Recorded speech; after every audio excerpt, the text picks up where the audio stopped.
Então, pessoal, continuando aqui sobre inspiração verbal. Então, como você vê o escritor bíblico na inspiração de Deus? Você o vê como uma secretária ou como um robô? Porque imagine que você é um grande empresário e precisa mandar uma mensagem por escrito para uma grande empresa. E você usa a sua secretária para ela escrever essa mensagem. Então a mensagem é sua, mas foi escrita pela secretária. Só que essa secretária, ela não é um robô, certo? Ela tem sua personalidade. Então a mensagem é sua, mas foi ela que escreveu, de acordo com a personalidade dela. Com um robô é diferente, é uma máquina, certo? É uma máquina, ele não tem personalidade. Então o escritor bíblico, ele é uma espécie de secretário. Deus preserva a sua personalidade. Então Deus controlava esse escritor, porém não violava a sua personalidade no momento que ele ia redigir a mensagem ali de Deus, ok? Então, continuando aqui, infiabilidade das escrituras é o conceito que afirma que não há erros nas escrituras. Se você pegar página por página, você não vai encontrar nenhum erro ali. É a única regra infalível de fé e prática. Por que ela é infalível? Porque ela é perfeita em tudo que ela afirma. Então, por isso, ela serve para nos orientar em relação à nossa conduta.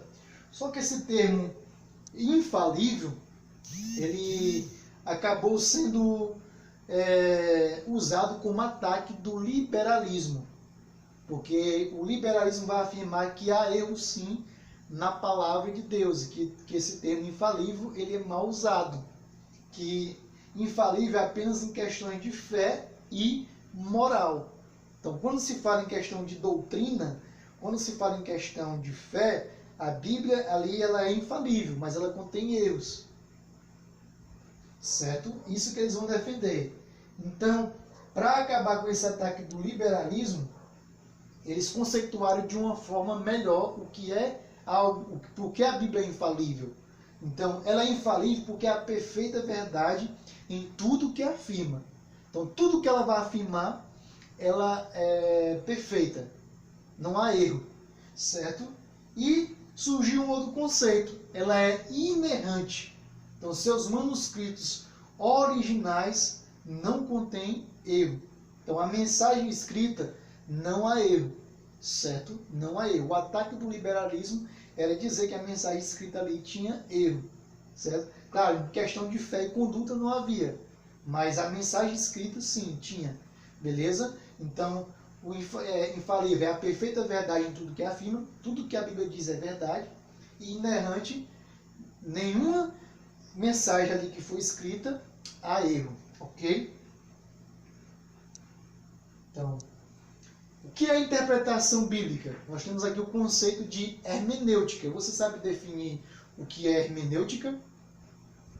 É interpretar, é trazer à tona o verdadeiro significado de qualquer coisa escrita ou falada. É reformular o assunto em outras palavras, ok? Então, o que é hermenêutica? É você pegar o texto bíblico e interpretar esse texto para aplicar na vida do ouvinte. Então, quando você prega, por exemplo, você estudou um texto, por exemplo, escrito lá do Antigo Testamento, voltado para o povo do Antigo Testamento.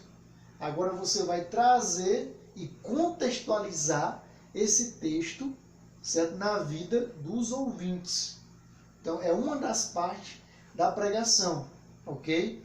Que é a hermenêutica, é aplicar o texto. Então, em uma pregação, se lê o texto, certo?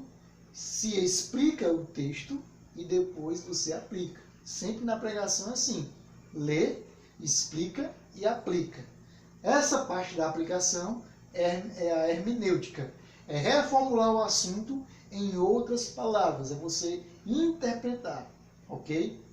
E nós temos uma dificuldade de interpretar as escrituras. Por isso que surgem muitas heresias. certo? Por isso que surgem muitos falsos profetas, por causa da dificuldade da hermenêutica. Beleza? Vocês vão aprender um pouco mais sobre hermenêutica em outras disciplinas, tá certo? Então, não é inventar, é esclarecer o que já foi dito. Então, você não vai inventar, você vai apenas contextualizar aquilo que foi dito. Explica e aplica, ok? Certo?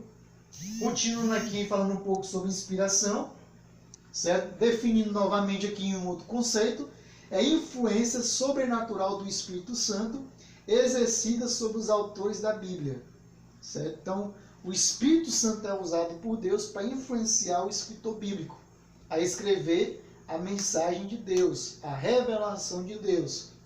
A ação do Espírito fez com que os textos fossem um registro preciso da revelação de Deus.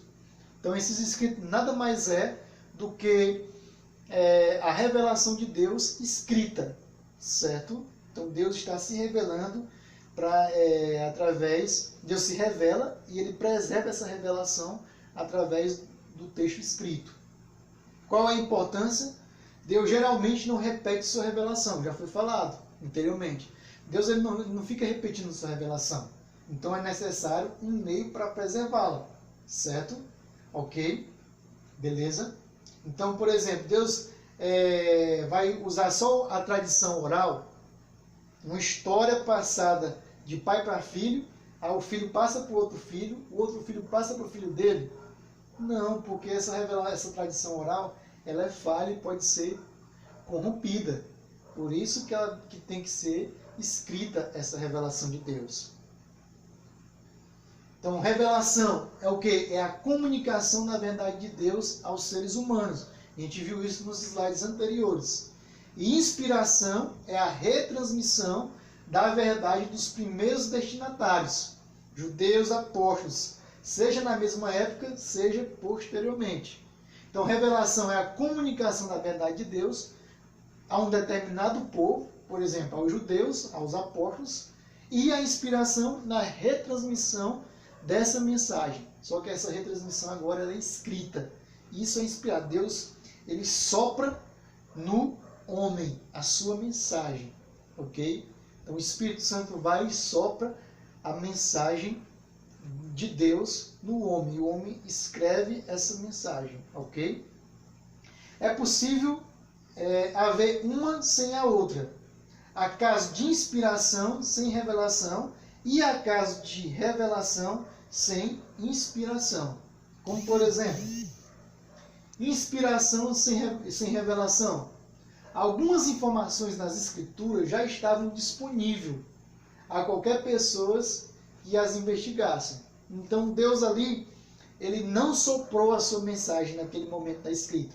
Porque essa mensagem que foi inspirada, aliás, Deus ele não revelou essa mensagem, certo? Ao homem para ele escrever. Porque essa mensagem, essa revelação já tinha disponível. Então, por exemplo, as genealogias já estavam disponíveis. Então, o homem apenas escreveu essa genealogia. Lucas, o Evangelho de Lucas, é um evangelho ali é uma escrita de pesquisa. Então, Lucas pesquisou, certo? Informações sobre Jesus e escreveu o seu evangelho, tá ok? Então, o texto aí não revelado, tá bom? Mas foi inspirado por Deus, tá certo? E revelação sem inspiração. Então, se tudo que Jesus fez fosse registrado, creio que nem no mundo inteiro caberiam livros que seriam escritos, ok? Então, Deus, ele se revelou através de Jesus Cristo, sendo que muita coisa que Jesus fez, segundo João 21, 25, não foi escrito, não foi inspirado.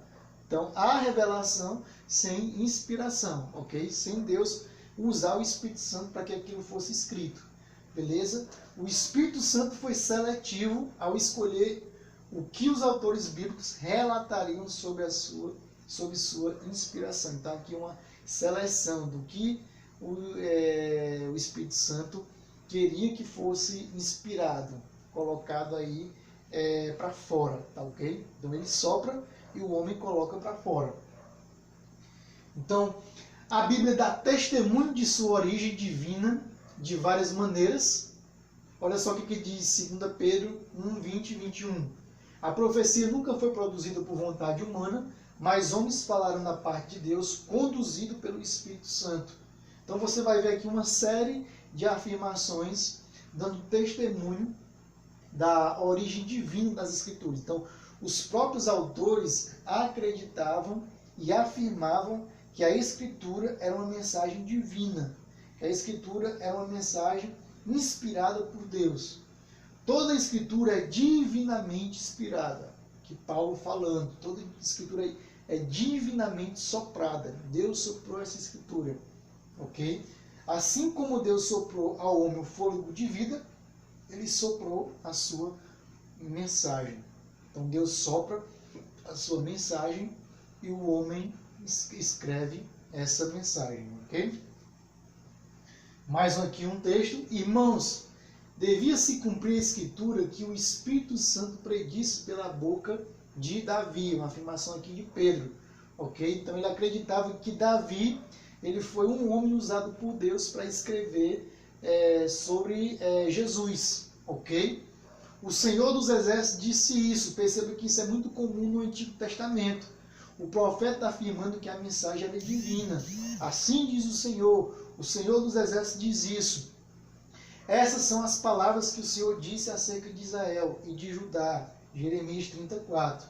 Isaías, pois o Senhor me falou. Então é Deus inspirando o homem, para que o homem escrevesse. Ok? Tinha consciência que estavam sendo conduzidos pelo Espírito Santo. Então esses profetas, quando afirmavam isso, eles tinham essa consciência. Deus está conduzindo a sua mensagem. Deus está inspirando a sua mensagem. Ok? Então, Senhor Jesus, nós temos aqui um testemunho dele. Episódio da tentação, por exemplo. Ele usa 3 respostas baseadas no Antigo Testamento para resistir a Satanás na tentação. Então, o menino judeu, ele já era treinado desde os 12 anos. Então, Jesus aqui, quando inicia o seu ministério com 30, ele cita citações relacionadas aí ao Antigo Testamento, dando 3 respostas a Satanás. Então, ele acreditava sim que a Escritura é inspirada, que a Escritura é divina. Então, um testemunho de Jesus. Então, ele também uma vez afirmou: a Escritura não pode ser anulada. Ele disse isso. Então, no tempo de Jesus, os judeus tinham o templo e as Escrituras como algo sagrado. Mas sabe o que Jesus diz? Ele diz que do templo, ele fez uma profecia, claro, que do templo não ficaria pedra sobre pedra. Então, mas ele não fala da Escritura. Ele fala que o templo, o antigo sistema, a antiga aliança, iria acabar. Mas a Escritura continua, porque ela é inspirada, ela é divina. Então ele destacou a transitoriedade do tempo, mas não destacou a transitoriedade da Escritura. Ok? Então, quais são as teorias da inspiração? Como a Bíblia foi inspirada? Como a Bíblia foi soprada? Ok? Como a Escritura foi soprada por Deus?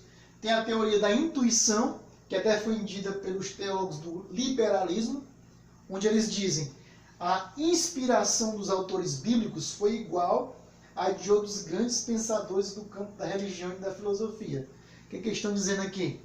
Eles estão dizendo que, na intuição, que os autores bíblicos, eles eram apenas grandes homens inteligentes, que sabiam demais sobre a sua religião e que apenas narraram a sua experiência religiosa. Certo? Então ali foi uma narrativa da experiência deles, que eles estão no mesmo nível de um grande filósofo, de um grande escritor da literatura.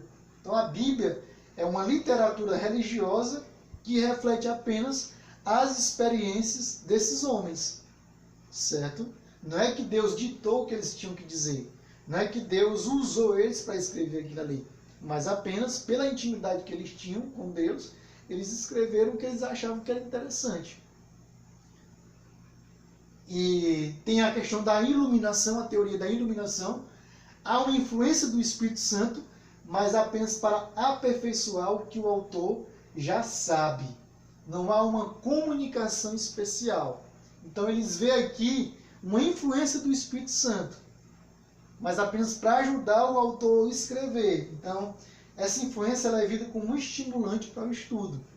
Por exemplo, quando você vai estudar, talvez você come um chocolate, para você ter energia para aprender aquele conteúdo.